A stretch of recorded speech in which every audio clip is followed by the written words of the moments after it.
Il fallait une victoire, c'est fait. Il fallait au moins marquer plus de 3 buts. Voilà, c'est fait. Minimum 3 buts, c'est fait. Mani tape le Real Madrid. Bon, pas moins que ce qu'on attendait. Voilà, on s'attendait à une victoire et voilà, contre cette équipe, je ne maîtrise pas bien son nom. Voilà, victoire du Real Madrid. Ouais, je vous vois venir, les gars, je vous vois venir, je vous vois venir. Vous avez dit non, vous n'avez rien fait contre l'Atlético. L'Atlético vous a, voilà, vous a battu et tout. Vous venez de gagner contre voilà, sans manquer de respect à cette équipe. Ils ont bien commencé. En début de match, ils ont bien commencé. Ils ont mis de l'impact. Ah ouais, ils ont charbonné en début de match. Ouais. Bien. Bonsoir les gars, j'espère que vous allez tous bien, j'espère que vous vous portez bien, que tout se passe pour le mieux pour vous. On se retrouve pour une petite vidéo, vraiment une petite vidéo. Voilà, c'était un match compliqué déjà dans le déplacement pour le Real Madrid parce que c'est très loin. Ils ont fait, je crois, 11 heures de vol et c'est pénible quand même, 11 heures de vol et tout ça. C'est pénible. Et quoi d'autre encore? C'était un match dont on attendait une victoire forcément. Voilà. Autre chose que la victoire allait être scandaleux, je le dis, scandaleux et faute professionnelle. Voilà. En dehors de ça, ce qu'on attendait, c'était que le Real Madrid marque au moins 3 buts, voilà, pour gagner cette rencontre. Après le fiasco face à l'Atlético, il fallait rebondir en Ligue des Champions et puis voilà, faire un dessus ou deux déjà après la victoire contre Marseille. Voilà.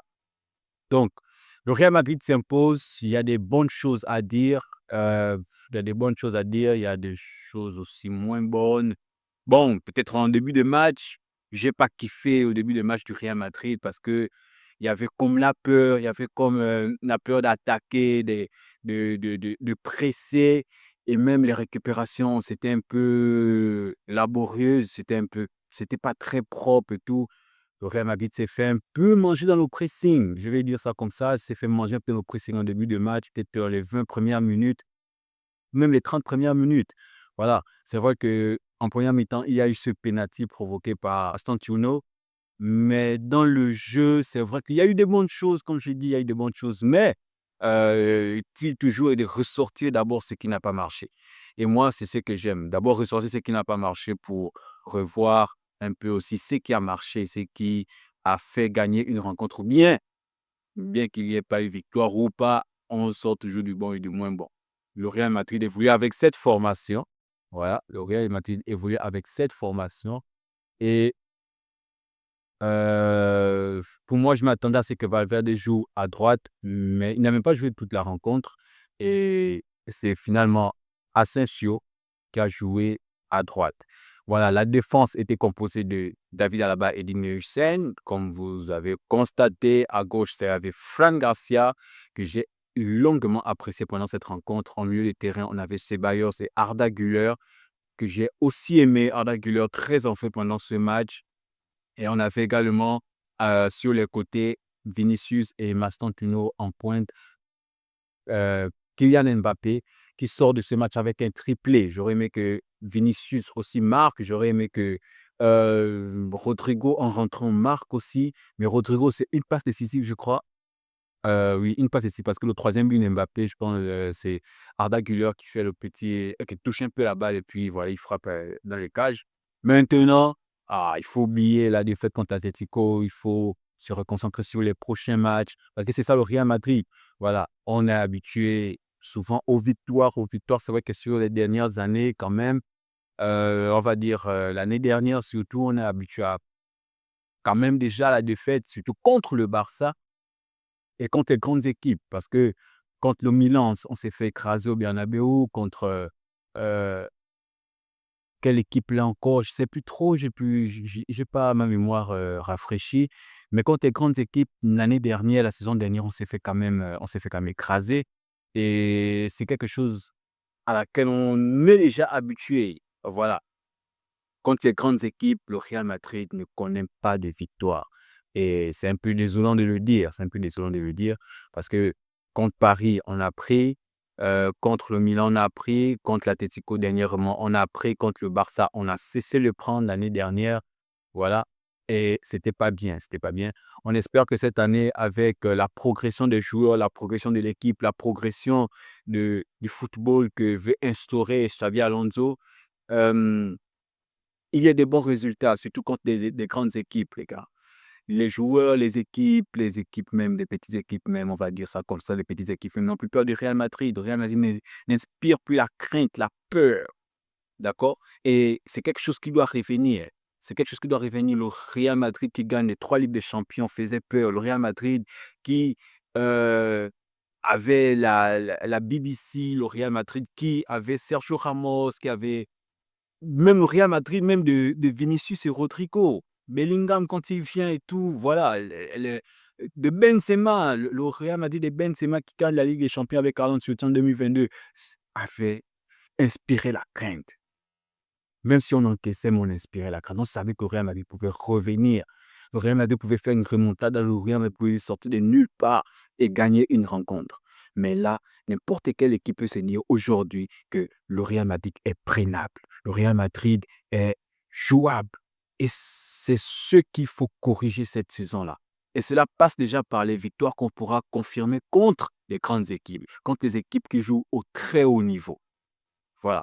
Donc les prochains matchs, moi j'espère que le Real Madrid va vraiment euh, se concentrer sur le football et jouer sérieusement et gagner ses rencontres. Parce que c'est ce qu'on veut. On veut du plaisir, on veut battre les grands d'Europe. Pas seulement les petites équipes, pas seulement les équipes qui jouent au milieu du tableau, pas seulement les équipes qui ont fait déjà des décennies sans arriver en Ligue des Champions, qui sont faibles en Ligue des Champions. On veut des victoires contre les grandes équipes. Voilà. Et je pense que ça va arriver. Je pense que ça va arriver. Parce que ce Real Madrid est capable. Il y a les joueurs. Déjà, on a un très beau banc. On a le banc, genre le banc de touche, voilà, qui est chargé. Euh, Ce que je peux dire, même avec ce Real Madrid, c'est que, désolé, je ne suis pas trop dans, c'est vrai que je ne suis pas trop dans le débrief du match, mais c'est tout ça, ça va avec. Ce Real Madrid, Heu, en termes d'effectifs, me rappelle un peu le Real Madrid de Zidane, sa première, comment je vais dire? Son premier passage au Real Madrid, où il y avait le banc était vraiment talentueux avec du Asensio, avec du Lucas Vazquez, avec du Morata, avec comment il s'appelle, le 4 là encore? Kovacic, voilà, Kovacic. Bref, il y avait du banc. On a des ressources pour, faire des grands matchs, des bonnes performances, voilà. Donc, revenons maintenant au match de ce soir, de cet après-midi. Triplé pour Kylian Mbappé, c'est magnifique pour lui, vraiment pour les stades, c'est bien. Et j'ai mis Mbappé ce soir aussi dans le jeu. Il a été constructeur, il était à la construction. Il a été. Et j'ai beaucoup aimé parce qu'il s'est cherché avec Vinicius. Et c'est l'une des choses que j'ai aimé dans ce match avant d'aller dans des individualités. J'ai aimé beaucoup la connexion qu'ils ont voulu se créer et qui se sont créés même. Voilà. Le but que Vinicius rate, autant pour moi, c'est une passe d'Mbappé. Genre, direct quoi, jeu direct, aile de pigeon, je ne sais pas comment on appelle ça. C'est une passe d'Mbappé. Ils se sont beaucoup cherchés quand même sur le terrain. Ils ont cherché à combiner et je pense qu'avec le temps, s'ils continuent à jouer comme ça, à se chercher sur le terrain, ça va rentrer, ça va passer et ça va faire du bien. Comment ça va faire du bien? Donc, collectivement, le Real a été bien, le Real a été bon. Comme je disais au début, c'est un peu en début de match que ça a été un peu compliqué parce que l'équipe adverse mettait vraiment de l'impact, mettait vraiment du pressing et voilà. Mais Mbappé sort derrière avec un triplé et Arda Güler nous sort encore une performance vraiment incroyable. Il nous sort vraiment encore une performance incroyable et j'ai vraiment aimé son match. J'ai aimé le match d'Arda Güler. Je pense que l'addition Arda Güler et Ceballos marche quand même au milieu du terrain. Je pense que comment on dit, cette combinaison Arda Güler-Ceballos marche quand même au milieu du terrain. Les deux s'entendent. Les deux euh, se cherchent, se trouvent sur le terrain avec Maston Kuno. Je pense que c'est une combinaison qui marche quand même bien. Mais Xavi est encore été les chercher, chercher, chercher, chercher et chercher. Voilà. Je pense que contre Atlético, si on était revenu avec ce milieu de terrain-là, et Arda Güler, Tchouaméni et Ceballos, ça allait faire quelque chose. Ça allait faire quand même quelque chose de bien. Avec Mastantuono à droite, ça allait faire quelque chose quand même de bien. Mais bref, on ne va pas revenir là-dessus. Pour ce soir, ça a marché. Et je pense vraiment que le duo, ou bien même le milieu de terrain, Arda Güler, Tchouaméni, ben, Ceballos fonctionne très bien. Je ne sais pas pour Xavi, mais ça fonctionne. À mon avis, ça fonctionne très bien. Et les entrées aussi, mais les entrées de Camavinga, très bonnes. L'entrée de Rodrigo, très bonne, électrique. L'entrée de Bellingham aussi. Voilà. C'était bien dans l'ensemble. En défense, on n'a pas eu vraiment du travail à faire. On n'a pas eu du travail. Alaba a fait son match. Voilà, c'était bien qu'Alaba joue cette rencontre parce que ça faisait quand même longtemps qu'il avait été titulaire, qu'il avait joué aussi longtemps. Donc, c'était bien qu'Alaba joue et franchement, c'est cool. Il s'est bien entendu ça s'entendait bien avec Heusen et l'autre côté, c'était Raúl Asensio. Raúl Asensio, ah ouais, vas-y. Raúl Asensio, et il veut faire le débrief en même temps que moi. Raúl Asensio sur le côté droit. Comme je disais, je pensais avoir un Valverde, mais Valverde n'est pas rentré. Valverde, il a choisi plutôt euh, Raúl Asensio. Et à gauche, les gars, Fran Garcia. J'ai aimé le match de Fran Garcia cet après-midi. Fran Garcia sous Xavi, je ne sais pas, depuis la Coupe du Monde des clubs, il performe. Je ne sais pas, euh, je pense qu'on devait quand même le tester un peu plus. Tester un peu plus Fran Garcia. Parce que Fran Garcia te sort des bons matchs. C'est vrai, c'est Kaira Almaty, c'est pas c'est comme ça qu'on prononce. Mais franchement, la rencontre qui te sort quand même, elle est bonne. À mon avis, elle est bonne. La performance qui te sort, ses montées et ses redescentes sont vraiment très bonnes. Voilà.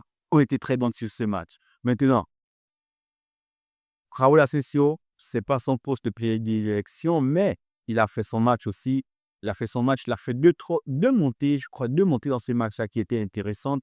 Et voilà, c'était bien. Comme je disais, c'est une équipe voilà, qu'on n'attendait pas vraiment à ce qu'elle nous rentre dedans, qu'elle nous fasse douter, tout ça, qu'elle nous perturbe un peu en défense. Donc la défense a été bien en place, la défense a été bien en place, et la preuve, on part de là avec un clean sheet et une manita. Voilà.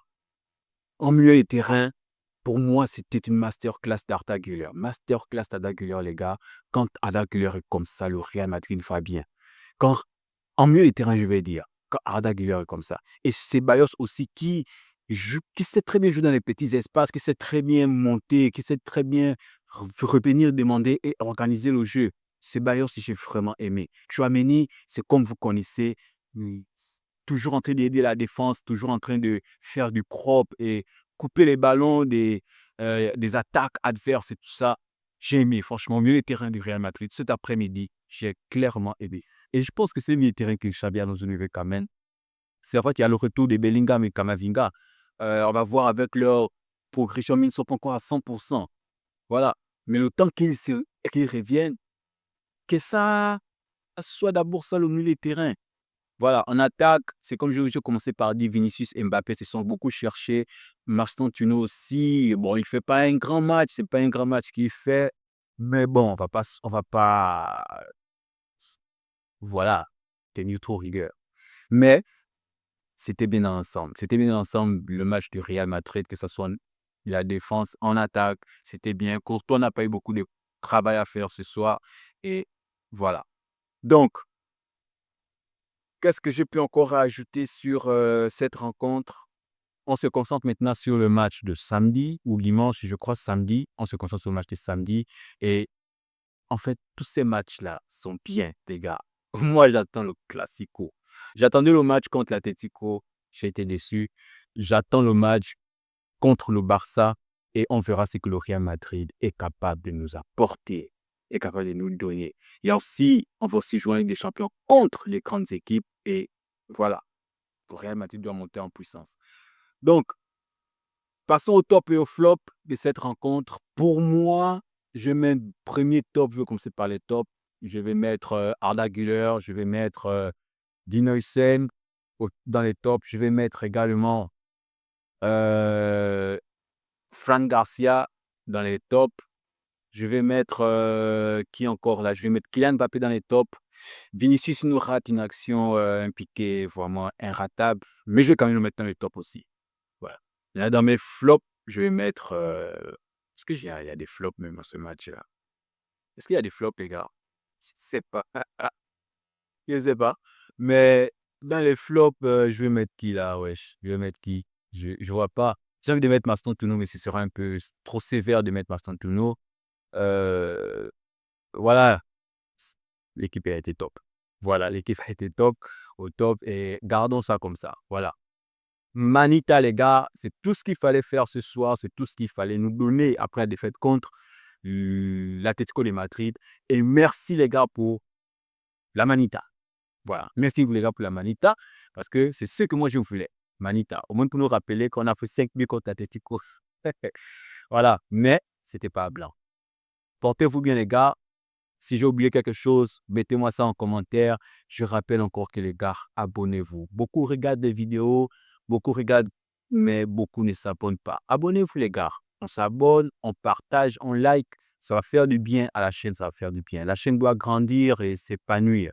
Donc, je compte sur chacun d'entre nous pour apporter un plus à la chaîne dès cette vidéo. Dès cette vidéo. Voilà. On attend le match tant attendu Barça-PSG. Même si le PSG m'énerve avec tous les blessés qui sont là. Ils ont trop de blessés et ça nous saoule de ouf. Voilà. Mais on attend quand même le match pour voir ce que ça va nous donner comme surprise. Parce que c'est un match tant attendu, c'est comme les deux meilleures équipes en termes de jeu de l'année dernière jusqu'à présent. En termes de jeu, ce sont les deux meilleures équipes. Voilà, on n'avait pas de le dire. Donc, portez-vous bien. À la prochaine et on s'abonne, on like, on partage, on s'abonne, on like, on partage. Ciao les gars. À la va vite.